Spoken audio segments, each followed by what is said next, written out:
Hello. In this Java tutorial, we are going to learn about objects and references. Towards the end of the video, we're going to learn about how we can apply some of these concepts to polymorphism. You'll need to have a basic understanding of how memory handling works in Java for this video. For more information, check out my video on the subject. There'll be a link in the upper right-hand corner of this screen. Three important things to know. First, when declaring a reference type variable, we specify what type of object it will refer to. Second, when we initialize a reference variable, we give the variable a reference or pointer to an object on the heap. Third, we may create a new object as part of the initialization. Let's write some code. First, we're declaring a variable x of type int array. Next, we are doing two things. We are creating a new int array on the heap, and we are putting a reference to that object in the variable x. X itself is the reference variable, the pointer is the reference, and in this case the int array is the object. Let's declare another variable y of type int array. Here we're going to copy the reference from the x variable to the y variable. We can see now both x and y are pointing to the same object on the heap. Here we're doing it all in one line. We are declaring a variable of type int array, we are creating a new object on the heap, and we are putting a reference to the object in Z on the stack. Let's look at this relationship of classes. At the top we have the Java object class. Next, we have the animal class, which is a subclass of object. Animal is a object. Next, we have dog, which is a subclass of animal. Dog is a animal. Finally, we have sheepdog, which is a subclass of dog. Sheepdog is a dog.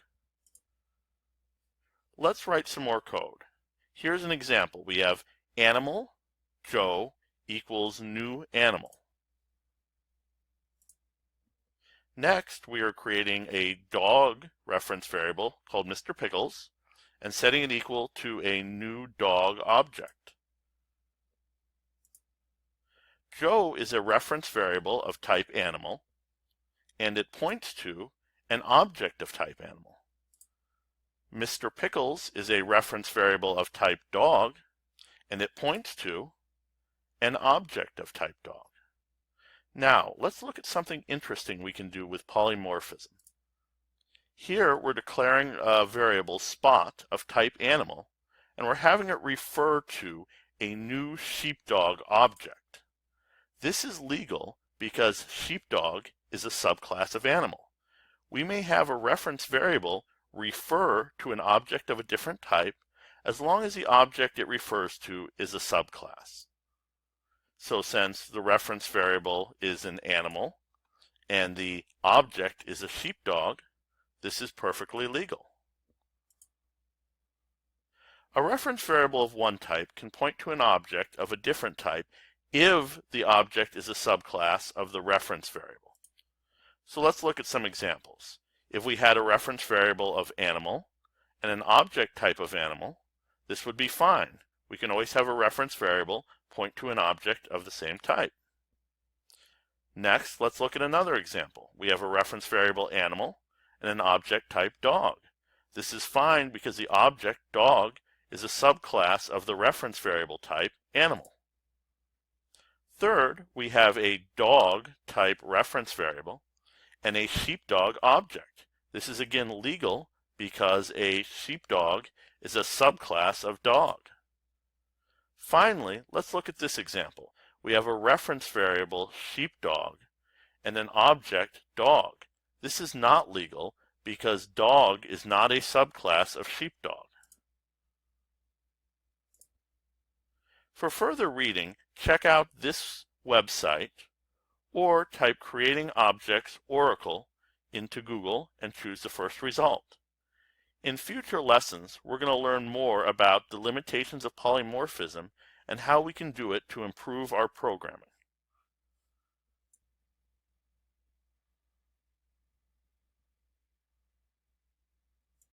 Hello. In this Java tutorial, we are going to learn about polymorphism. To understand polymorphism, you're going to first want to understand how inheritance works in Java. For more information on that, check out my videos on inheritance. The first one will be linked in the upper right-hand corner of this screen. Two things to know about polymorphism. First, reference variables can point to an object of the same class or an object of a subclass. Second, if a variable is pointing to an object of a subclass, only methods inherited or overridden from the original class will be available. We'll talk more about this later. Let's look at this arrangement of classes. For our purposes, let's assume all the methods in these classes are public and non-static. We have animal up at the top. Then animal has two subclasses, mammal and reptile. Mammal has two subclasses, lion and bat. Reptile has one subclass, dragon.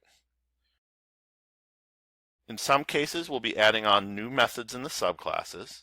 In other cases, we'll be overriding methods from superclasses, like sleep, which overrides the sleep method from animal. Let's write some code. Imagine we declare a variable Alex of type animal. Since Alex is an animal type variable, it can point to an object of either animal or any of animal's subtypes.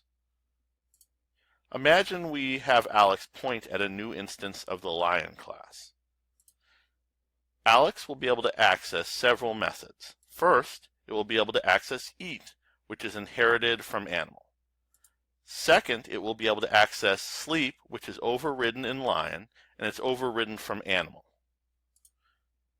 If we use the super keyword, we might even be able to access the original version of the sleep method from animal. To learn more about the super keyword, click on the link in the upper right-hand corner of the screen. However, since Alex is an animal, it won't be able to access methods that didn't originally exist in some form in animal. For example, control temp does not exist in animal, so it won't be able to be accessed by the variable Alex. Also, roar never existed in animal, so we won't be able to access it from the variable Alex, which is an animal. Let's write some more code. Imagine we call Alex and the eat method. In this case, it will call the method in the animal class, which is inherited all the way down to the lion class. Imagine we called the method sleep. Sleep exists in the animal class, however it was overridden in the lion class, and since Alex is pointing to an instance of lion, we will use the overridden version of the sleep method. Suppose we tried to call control temp from the variable Alex. This is illegal because control temp never existed in the original animal class. However, if we made Alex a variable type mammal or a variable type lion, alex.controlTemp would work. Let's write some code and see how this could work for us in practice. Imagine we were trying to create an array zoo of type animal and had it point to an array of size 4 of animals. We could initialize index 0 with a lion. We could initialize index 1 with a reptile. We can initialize index 2 with a bat, because lion, reptile, and bat are all subclasses of animal. This gives us a lot of flexibility with using subclasses. Now let's imagine that later on we want to make changes to this program. We decide that we want to add a class for alligator. Alligator will extend reptile. Now we don't even have to go back and modify any of our original code. We can simply create a new instance of alligator and have index 3 of zoo point to it, even though we never imagined having an alligator when we first wrote all this original code. For further reading on polymorphism, check out this website or type in polymorphism Oracle into Google and choose the first result.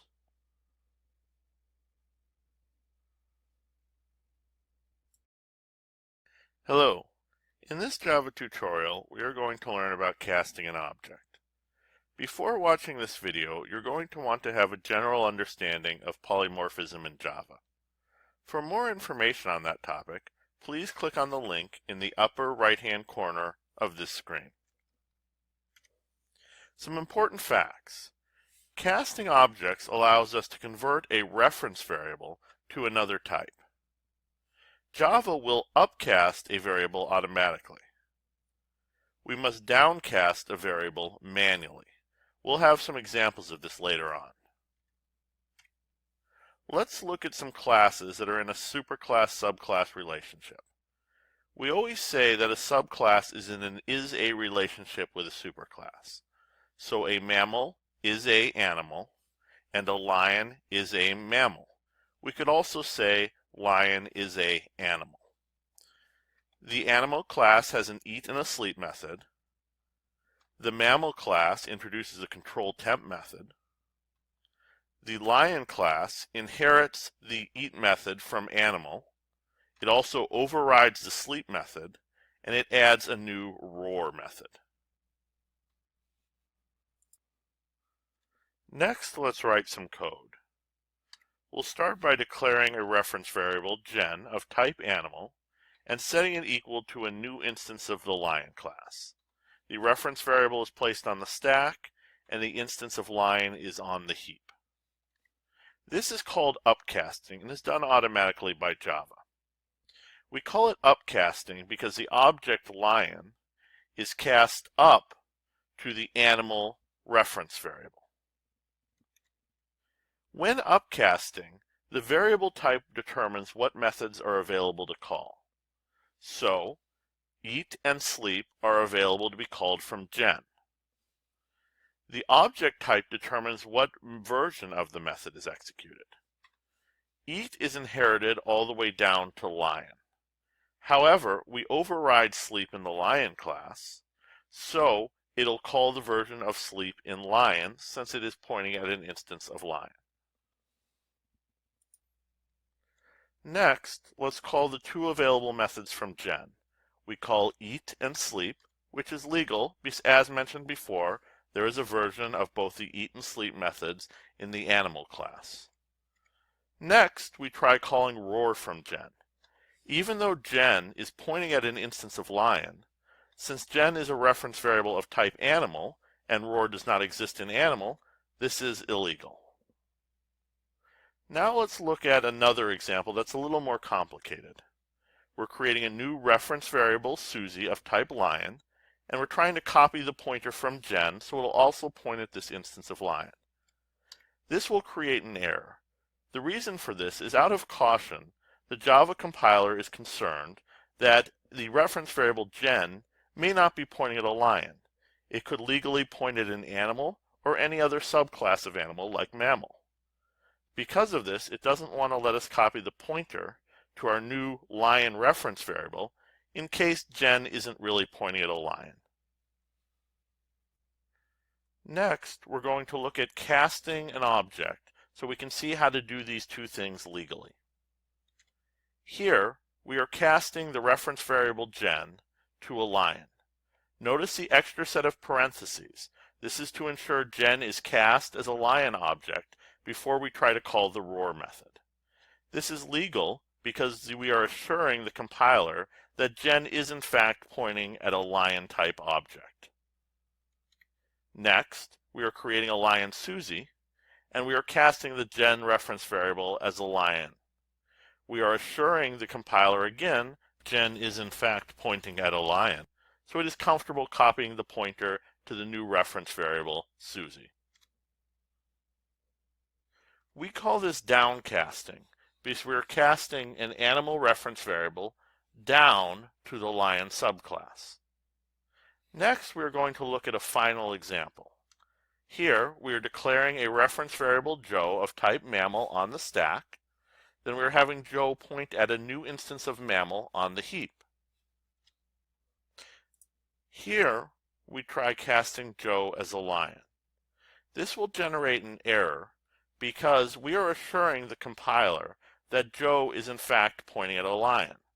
While it will compile, we will end up with a runtime exception because the Java will realize that Joe is not actually pointing at an instance of lion. The specific exception we will get is a class cast exception, because we cannot cast Joe as a lion if it is not pointing to a lion or a subclass of lion. For more information on this topic, you can type Oracle Java casting a class into Google, and there'll be a number of good articles you find. To see the next video in this sequence, please click on the video link in the lower left-hand corner of the screen. To see the entire curriculum, please click on the video link in the lower right-hand corner of the screen.